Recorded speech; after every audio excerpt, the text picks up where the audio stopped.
Ora viva! Olha, acho que já está a gravar. Tá, e eu também podia colocar agora essa opção. Bem-vindos a mais um Chá de Mamás. Hoje o meu convidado é o César. Olá, César. Gostaria que te Olá, apresentasses. Sandra.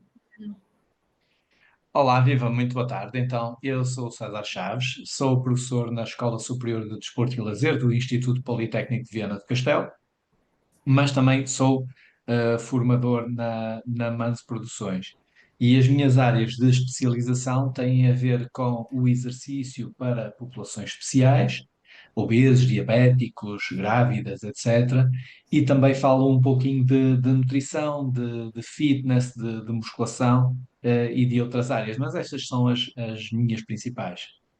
Muito bem. César, falaste que trabalhas com população especial da diabetes. Queres falar assim, introduzir um bocadinho esse tema neste podcast? O que é diabetes? Sim, eu comecei a trabalhar nos ginásios no ano 2000 e nesse ano já estava a trabalhar com algumas populações especiais, porque, enfim, nós sabemos que dentro de um ginásio há muitas pessoas que estão perfeitamente saudáveis, isto é, sem nenhum tipo de doença, mas há também muitas outras que aparecem pontualmente, ou com diabetes, ou com hipertensão, Uhum. e eu comecei a trabalhar com algumas dessas populações logo nessa altura. E fui verificando algumas alterações muito positivas que o exercício conseguia promover nesses indivíduos, e há algumas alterações até que estavam a contradizer aquilo que era a perspectiva comum das recomendações e de ligação a uma determinada doença, por exemplo, no caso da diabetes, em que se dizia que a diabetes era uma doença incurável. Mas, na verdade, alguns dos meus pacientes, depois de algumas sessões de treino, alguns meses de treino, eles estavam a dizer que já não precisavam mais de medicação para controlar a sua diabetes. E, portanto, comecei a perceber logo a partir daí que havia um poder extraordinário que o exercício era capaz de promover nestas populações. No caso particular, estamos a falar mais de diabetes, mas também nas outras populações. Depois, em 2005, passei a trabalhar na escola no ensino superior, portanto, na Escola Superior de Desporto e Lazer, e aí, durante um ano e meio, ainda estive nas duas funções, mas depois, efetivamente, o trabalho absorvia-me de tal forma que tive que abandonar a minha prática, a minha ligação com os ginásios. E então passei a trabalhar mais em termos de formação para os professores que estão a trabalhar nessas áreas. Independentemente disso, depois também, ao longo dos anos, tive contacto com algumas populações e tive que fazer também alguns trabalhos, algumas investigações com algumas dessas populações. Portanto, sinto-me perfeitamente à vontade para falar um pouquinho destes assuntos. Porque agora, falando mais no tema deste podcast, a diabetes gestacional distingue-se da outra diabetes. Sim, sem dúvida. Se nós pensarmos, por exemplo, no que é a diabetes é uma doença que se caracteriza por vários aspectos muito peculiares, mas que, no fundo, nós podemos ter a origem ou direcionar para algo que nós podemos medir, que é a elevação crónica da glicemia. Isto é, a pessoa que tem diabetes tem muito açúcar no seu sangue e tem açúcar para além daquilo que é o considerado normal. Isto é, o seu organismo não parece estar a conseguir regular muito bem esses valores de açúcar. Então, isto pode acontecer de uma forma repentina, ou pode acontecer gradualmente, uma elevação gradual ao longo dos anos. Quando se está a falar de uma forma que é mais ou menos repentina, fala-se essencialmente daquilo que são as condições de diabetes de tipo 1, onde há uma falta de produção daquela hormona que é capaz de baixar os níveis de açúcar no sangue, portanto, baixar a glicemia, que é a insulina. Quando não há produção de insulina, nós não conseguimos, através dessa hormona, não conseguimos baixar os níveis de açúcar. É claro que existem outras formas para baixar os níveis de açúcar no sangue, mas não conseguimos através dessa hormona. Então, nesse caso, fala-se em diabetes do tipo 1. Na diabetes do tipo 2, as causas já são mais conhecidas e têm sobretudo a ver com os estilos de vida e fazem com que gradualmente a glicemia do indivíduo vá aumentando até valores que depois a partir de um determinado valor de corte, é considerado já como se a pessoa fosse pré-diabética, ou então, se for ainda mais elevado, torna-se efetivamente diabética. Isto é, o organismo, apesar de conseguir produzir insulina, para já, pelo menos, o seu organismo não consegue responder tão bem a essa elevação de insulina. Ou seja, gera-se aquilo que se denomina resistência à insulina. Isto é, há qualquer coisa que está a fazer com que a insulina não seja tão eficaz. Às vezes o problema não pode ser diretamente aí, pode ter a ver com outras razões que não estejam relacionadas com a insulina, mas de uma forma geral fala-se em resistência à insulina. Então, quando há resistência à insulina, isto é, o órgão que capta a glucose não consegue captar tão bem essa glucose, a glicemia mantém-se aumentada. Portanto, num processo normal, imagina uma pessoa faz a sua alimentação normal, a glicemia vai subir um pouco, naturalmente, vamos libertar mais insulina para baixar essa glicemia e, ao libertarmos insulina, vamos dar ordem a determinados órgãos, por exemplo, o músculo, para aumentar a sua captação de açúcar. Ao aumentar essa captação de açúcar, a glicemia baixa, o açúcar que está no sangue baixa e vai-se porque está a ser introduzido para esses determinados órgãos. Portanto, no caso de diabetes tipo 2, há algum problema neste sistema, não está a funcionar muito bem, e isso faz com que gradualmente a glicemia vá aumentando, aumentando, aumentando, e de uma forma que muitas vezes é silenciosa. A pessoa não nota que está diabética de tipo 2 e estima-se que cerca de 40 a 50% de todos os diabéticos tipo 2 já sejam diabéticos tipo 2, mas ainda não sabem. Eventualmente, depois de muitos anos, também pode acontecer que, devido a esta sobreprodução de insulina, pode acontecer que o diabético do tipo 2 também deixe de produzir insulina. Por isso é que já não se utiliza a designação insulino-dependente ou não para designar diabético tipo 1, tipo 2, para os diferenciar, porque efetivamente também os do tipo 2 podem vir a desenvolver esta condição. Agora, no caso da diabetes gestacional, acontece algo que tem a ver parcialmente com esta explicação para a diabetes tipo 2. É que no período de gestação, portanto, a grávida que nunca teve diabetes, enquanto está grávida, acaba por desenvolver diabetes. Isto pode parecer estranho e se calhar fisiologicamente há uma razão para isto, mas pode parecer estranho, mas há uma lógica para isto. A lógica é que o organismo da grávida desenvolve uma certa resistência à insulina para garantir uma coisa, para garantir que existe sempre uma quantidade adequada de açúcar na sua corrente sanguínea, para, obviamente, alimentar o feto. Então é quase um mecanismo de sobrevivência em que há essa garantia que não, o organismo da mulher não está a consumir tanto desse açúcar que está no sangue para permitir que esse açúcar sirva de alimento para o feto. No entanto, obviamente, se esse valor é muito elevado, se esse aumento é muito elevado, e os valores de corte são um pouquinho diferentes dos valores de corte para quando a pessoa não está grávida, mas se esse valor é elevado, considera-se que a pessoa está com diabetes gestacional, que à partida desaparece depois da gravidez.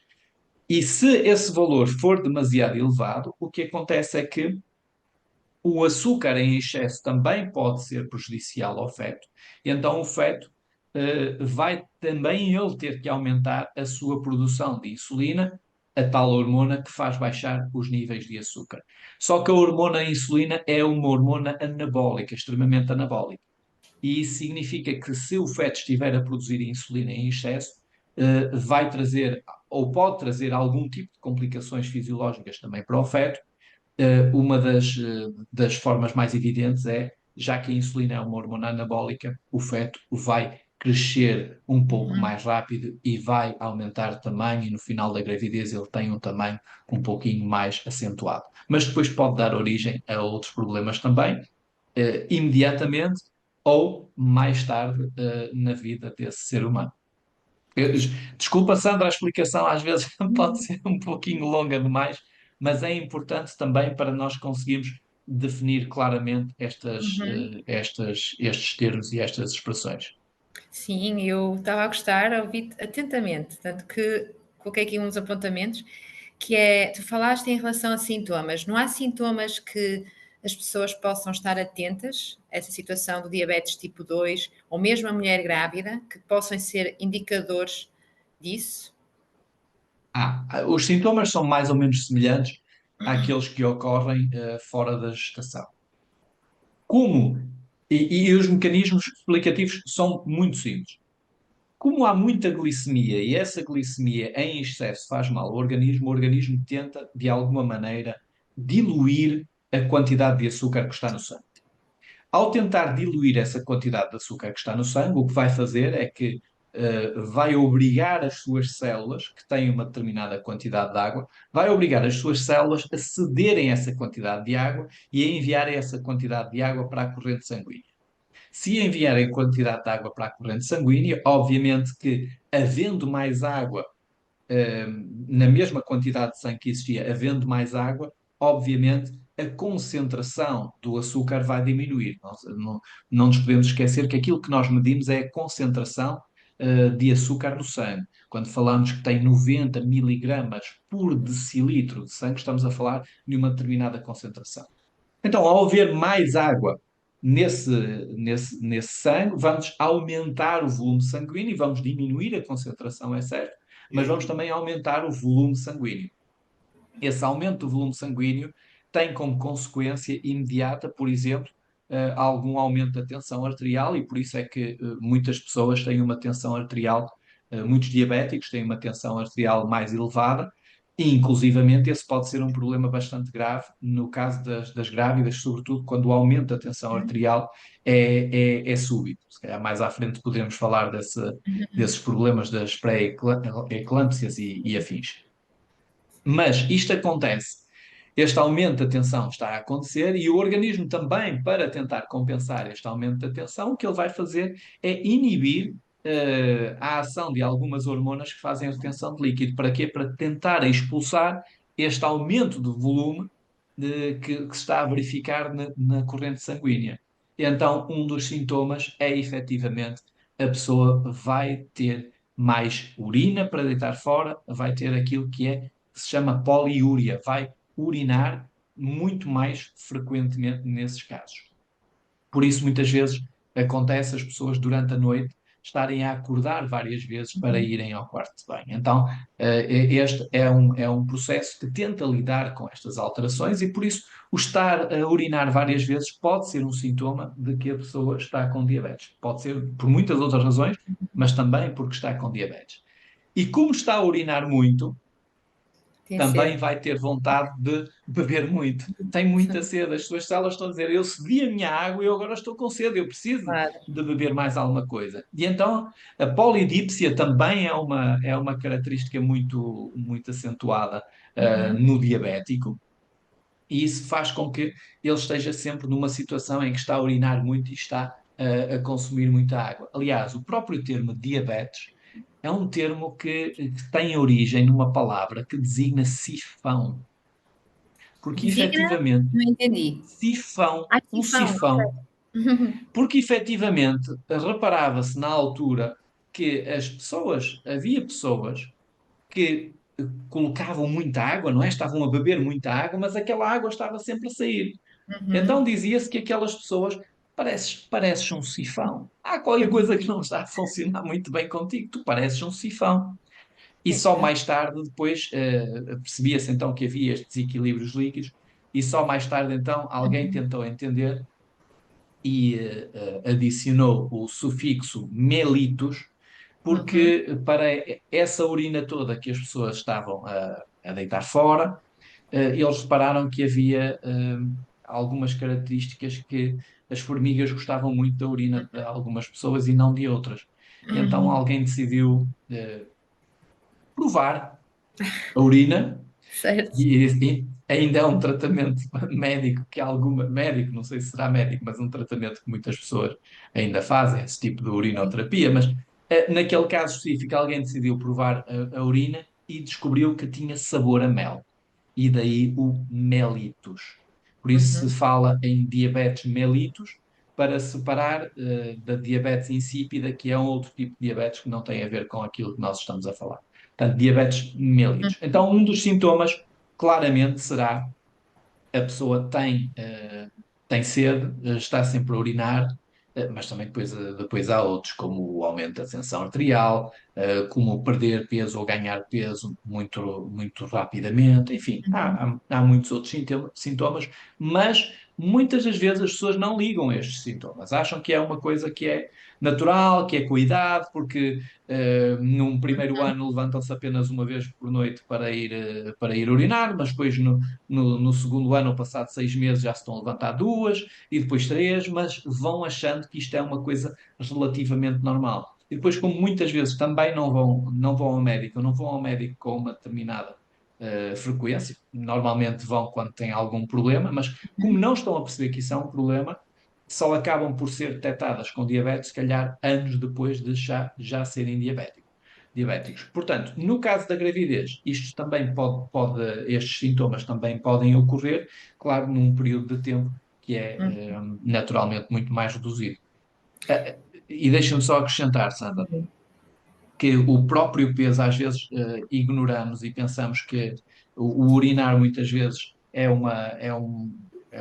algo que perfeitamente normal numa grávida, porque o próprio peso do feto sobre as estruturas urinárias acaba por fazer com que a grávida já assim naturalmente tenha vontade de urinar mais vezes. Portanto, acaba por negligenciar um pouco que isto possa ser algo mais do que apenas normal, o que é normal numa gravidez.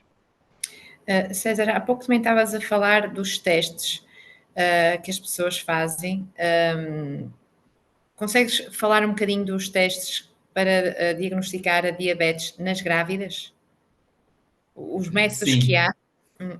sim, existem várias formas. Há uma que é se calhar a mais comum, que eu já explico a seguir. Mas de uma forma geral, medir a glicemia, a quantidade de açúcar no sangue em jejum, é uma das formas de determinar se a pessoa tem ou não diabetes. Em condições normais, se a pessoa tiver 126 miligramas por decilitro de glicose no sangue, em jejum, numa situação de jejum, quer dizer que a pessoa pode ser diabética. Depois tem que se fazer 2 ou 3 testes para confirmar isto, mas à partida, em jejum, isto pode acontecer. Portanto, a maior parte das pessoas não terá este valor tão elevado. Vou só Diz-me. interromper. Esses 2 a 3 testes são em dias diferentes ou esperamos um pouco? Não, não, em dias diferentes, podem ser em dias consecutivos. Depois algumas pessoas fazem aquela jogada, ai, amanhã vou ao médico e portanto hoje não posso comer nada, hoje tenho que ter muito cuidado, hoje não posso comer nada. O que é de facto, podem alterar alguma coisa. Imagina que não comiam nada, que certamente no dia seguinte a glicemia vai ser um pouquinho mais baixa do que o normal. Mas a questão é que isto é uma forma de engano ao médico, claro, tentam enganar o médico, mas é também uma forma de enganar a si, porque há Claro. muitos problemas, muitas consequências de ter diabetes e de ter diabetes gestacional, e consequências que são muito perigosas e potencialmente fatais. Mas para que isto não aconteça, e porque já se percebeu que algumas pessoas fazem isso, há uma medida um pouquinho mais certa, que é uma medida de avaliação de uma parte da hemoglobina, que é uma parte da hemoglobina que fica glicada. Quando há sempre, com qualquer quantidade de açúcar, o açúcar tem alguma tendência a ligar-se a outras moléculas. E no caso particular, estamos a falar da hemoglobina A1C, em que este representa muito bem a quantidade de açúcar que tem estado na corrente sanguínea.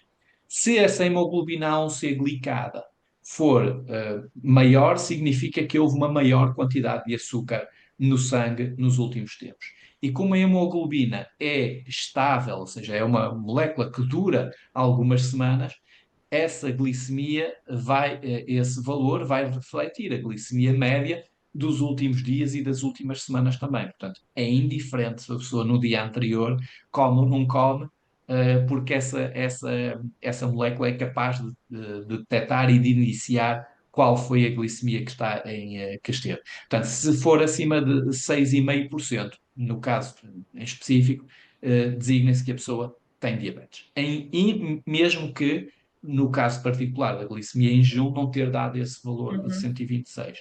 Entre 110 e 126 designa-se que é pré-diabético, ou seja, ainda não entrou propriamente na doença, mas o seu organismo já não está a regular muito bem a Uhum. glicemia. Depois há outro teste que se pode fazer e que é feito de uma maneira laboratorial, em que se sujeita a pessoa a ingerir uma determinada quantidade de açúcar, que é um teste de tolerância à, à, à glicemia, à insulina e a todas estas funções. É um teste oral em que se dá uma determinada quantidade de um açúcar a esta pessoa e depois vai-se medindo a glicemia para perceber como é que o Uhum. organismo reage a esta quantidade de açúcar.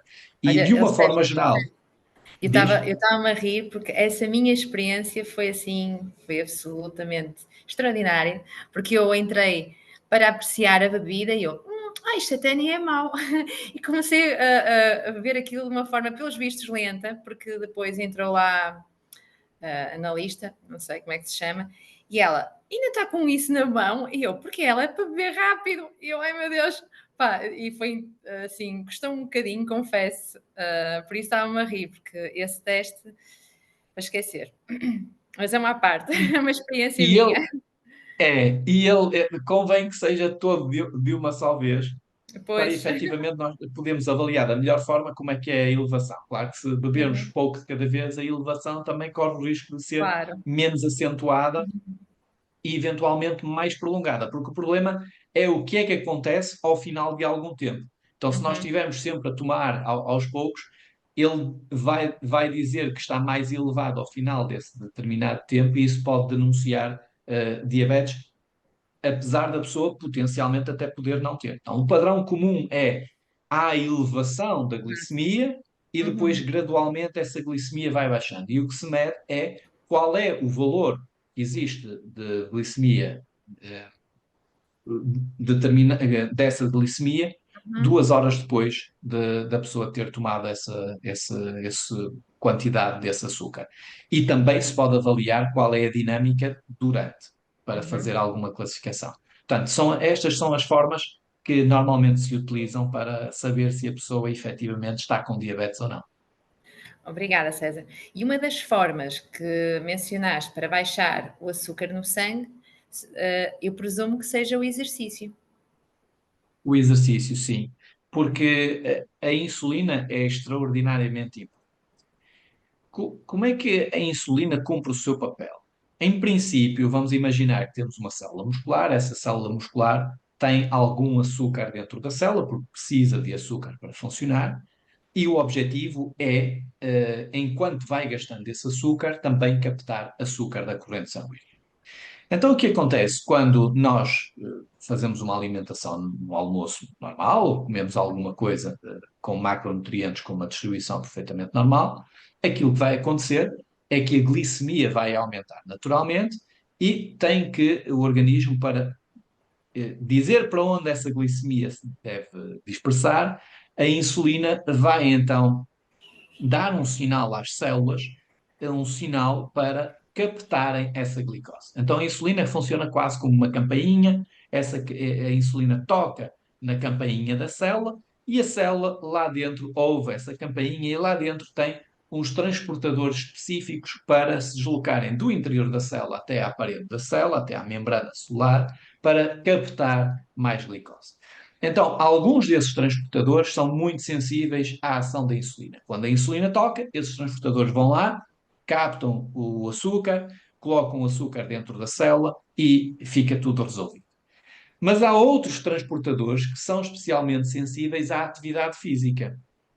Quando Uhum. nós estamos a correr, por exemplo, o que nós queremos, e estamos a fazer exercício de longa duração, o que queremos é ter bastante açúcar disponível. Então, não seria útil, por exemplo, não seria útil, enquanto estamos a fazer exercício, termos também insulina elevada. Porque se tivéssemos insulina elevada, isso significaria que a glicemia tenderia a baixar. Ora, como o meu organismo agora está a precisar de açúcar e de circulação de açúcar para alimentar esses músculos, ele precisa que exista açúcar no sangue. Então não pode sair muita insulina. Uhum. Não havendo essa insulina, o organismo tem outras formas de captar o açúcar que agora está bastante disponível na corrente sanguínea e esses transportadores, chamam-se GLUT4, são Glucose Transporter, GLUT, do tipo 4, que é específico das células musculares. Eu falo muito das células musculares porque o músculo é o grande reservatório de açúcar, portanto é aquele órgão que é mais capaz de regular a glicemia de uma forma imediata. Então, esses GLUT4 são sensíveis ao trabalho, ao exercício, a alterações na concentração de cálcio, etc. São sensíveis a essa ação e quando fazemos exercício estamos a ativar esse mecanismo e a captar açúcar da corrente sanguínea. Às vezes perguntam, mas então qual é o melhor momento para eu comer um docinho, por exemplo? Bom, o melhor momento para comeres um docinho é quando tu consegues ativar os dois tipos não, as duas formas de transportadores de glucose, porque eu digo tipos, mas eles não são tipos diferentes, são os mesmos transportadores, são sensíveis, mais sensíveis à insulina ou mais sensíveis ao exercício. É escolher um momento em que os dois estão muito ativos, ou seja, quando a pessoa fez exercício e quando está a comer, por exemplo, um docinho.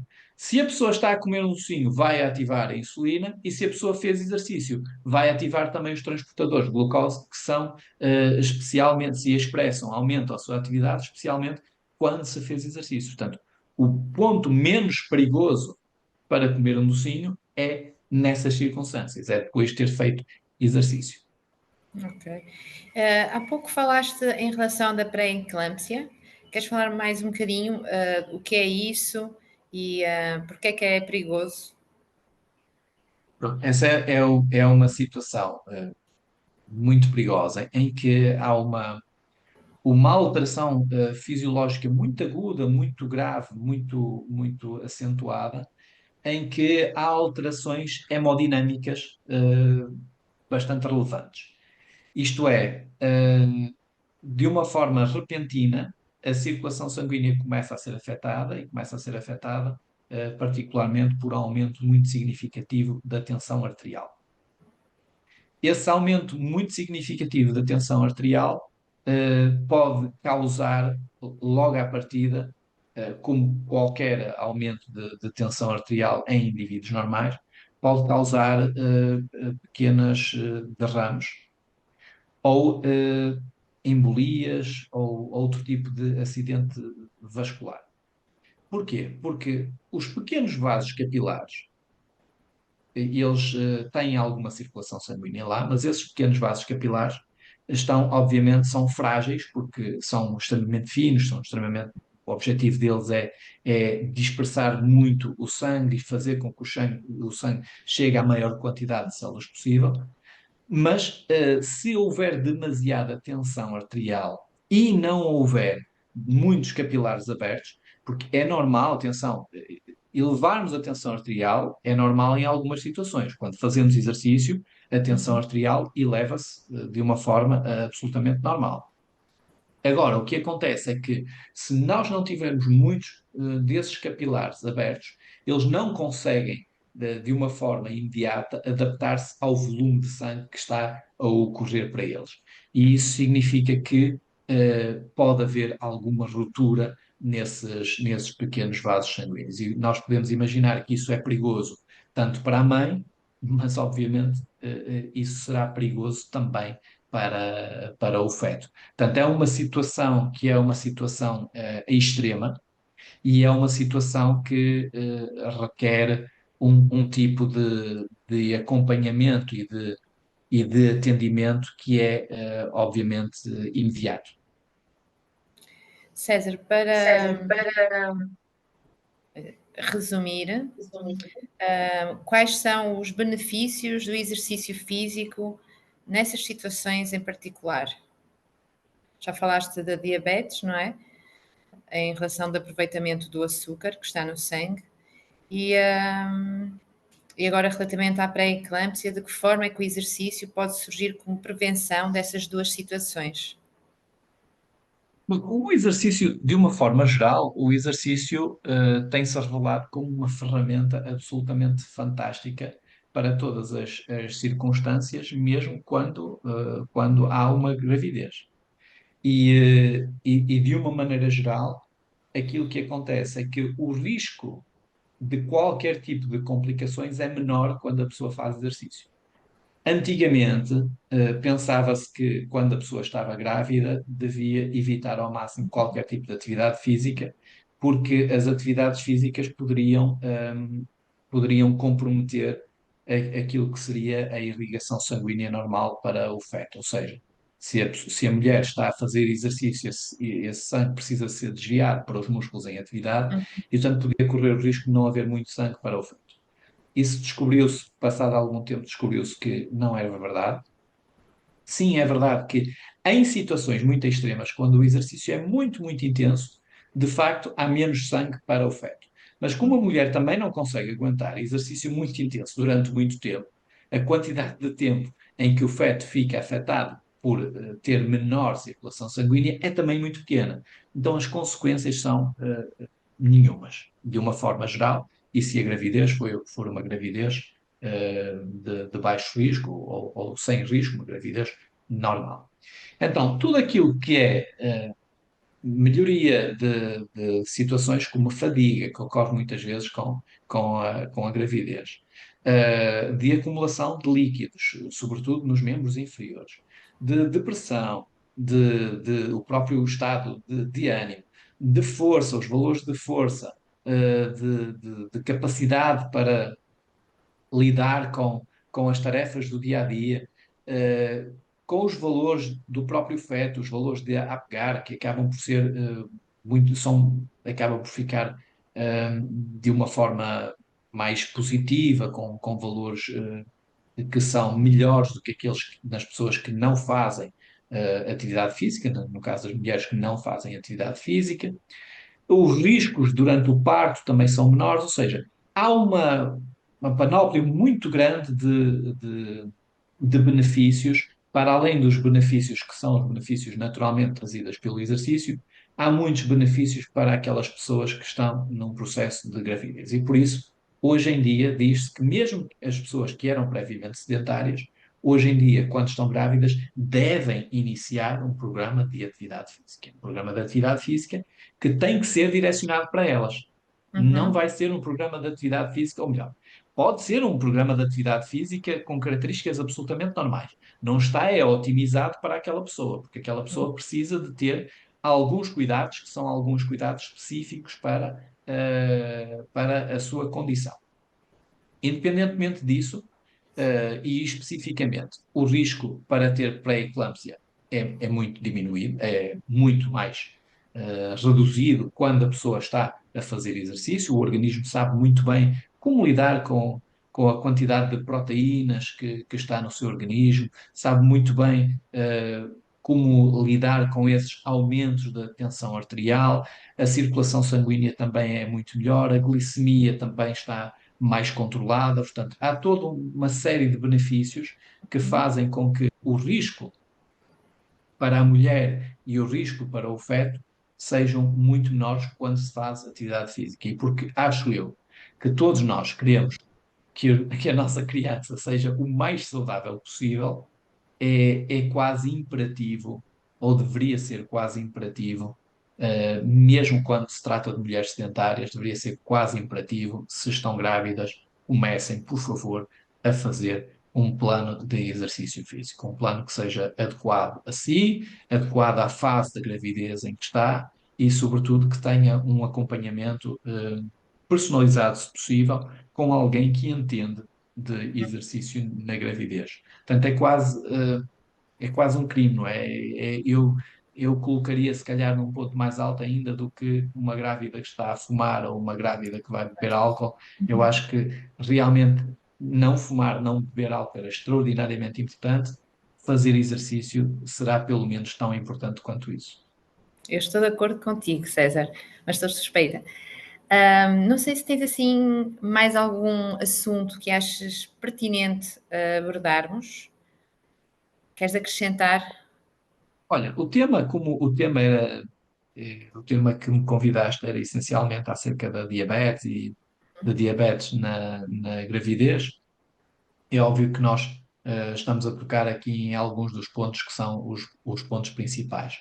Naturalmente, nas questões há muitos outros aspectos que nós poderíamos estar a falar no caso da gravidez, que têm a ver com o exercício, que têm a ver às vezes com alguma medicação, que têm a ver com o peso que se ganha também com a gravidez. O peso que se ganha com a gravidez, e se calhar isto podemos falar porque é relativamente importante para a diabetes gestacional. E as O mulheres peso preocupam-se.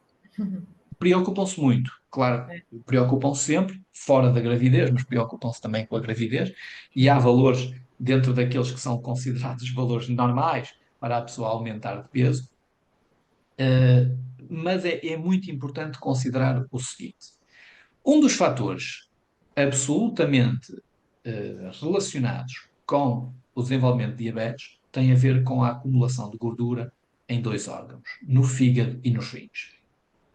Uhum. E essa acumulação de gordura nesses dois órgãos pode ocorrer mesmo quando uma pessoa é dita magra, ou seja, não tem muito volume, embora possa ter muita gordura, e acontece muito mais, claro, quando a pessoa é um pouquinho mais obesa. Quando há muita gordura nestes órgãos, estes órgãos deixam de funcionar muito bem. E eles deixam de funcionar bem, eh, porque tem, desculpa, no pâncreas, não eu disse nos rins, mas fígado e pâncreas. Porquê? Porque estes órgãos são muito importantes para a regulação da glicemia. Uhum. Eles regulam não só a quantidade de insulina que eu vou produzir, ou de glicagina, que é uma hormona também produzida pelo pâncreas e que tem a função contrária à insulina. A insulina faz baixar os níveis de açúcar, a glicagina faz aumentar os níveis de açúcar, mas também nos órgãos que são sensíveis à quantidade de açúcar que existe já no organismo. Por exemplo, não é muito normal, em condições normais, num indivíduo saudável, o fígado armazena também uma boa quantidade de glicogênio. E ele pode quebrar esse glicogênio e enviar esse glicogênio para a corrente sanguínea mediante as necessidades. Ou seja, uma pessoa está em jejum durante muito tempo, esse órgão gradualmente vai libertando açúcar para a corrente sanguínea para a pessoa ter a sua glicemia estável. Agora, o que acontece é que se esse órgão tiver muita gordura à volta, ele vai perceber de uma forma menos eficaz qual é a glicemia nesse momento.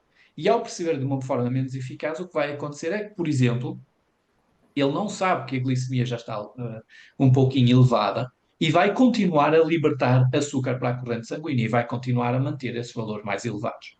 E como está a manter esses valores mais elevados, a insulina tem que ser cada vez mais excretada, cada vez mais vamos ter que aumentar a quantidade de insulina para fazer baixar esses valores.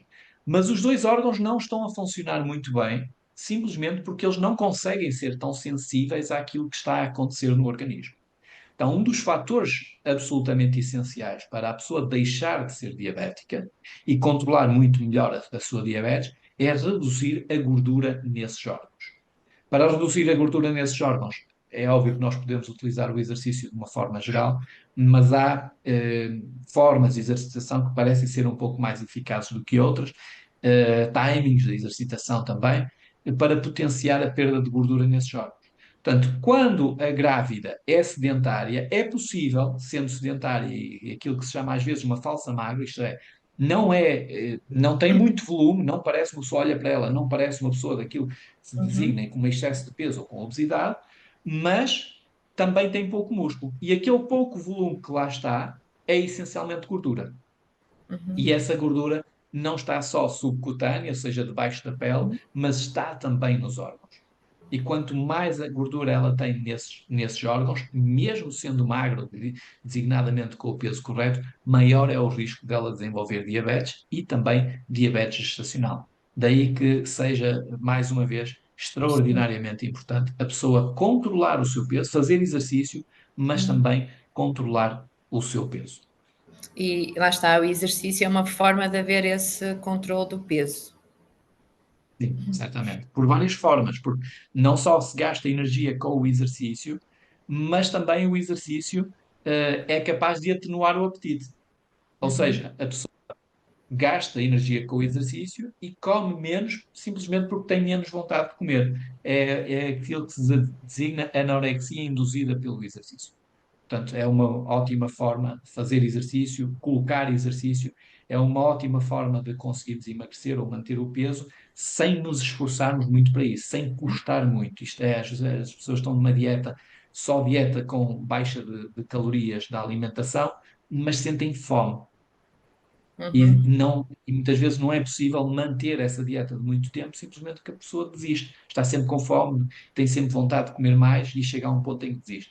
O exercício acaba por atenuar um pouco esse aumento do apetite, aumenta a nossa saciedade e faz com que a pessoa consiga suportar uma dieta hipocalórica, ou pelo menos normocalórica, de uma forma muito mais fácil. É Ou só seja, são vantagens as vantagens de fazer exercício. É exatamente isso. mesmo. César, obrigada. Se quiserem contactar-te, pá, tem as redes sociais, não é? Queres falar aí? Ou não sei se queres Isso. divulgar. Podem me contactar pelas redes sociais, sim. Eu normalmente faço algum trabalho de publicação científica também lá, e em breve também vamos ter uma forma de comunicação científica muito mais presente, muito mais frequente, e vamos falar destes temas de uma forma geral das populações especiais, mas também vamos falar de grávidas, vamos falar de temas que certamente interessarão a todos os nossos ouvintes, Sandra. Então, a minha rede social, onde me podem encontrar e eu sou mais ativo, será no Instagram, através do César Chaves Oliveira. Obrigada. E tenho a certeza que qualquer dúvida que vocês tenham lá e se quiserem enviar uma mensagem, eu também terei todo o gosto em vos responder. César Chaves Oliveira. E parabéns pelo teu trabalho. Muito obrigado e parabéns também pelo teu, e foi um gosto muito grande poder estar aqui a conversar um pouquinho contigo. Até à próxima. Beijinho, César. Tchau, Tchau. sucesso. Igualmente.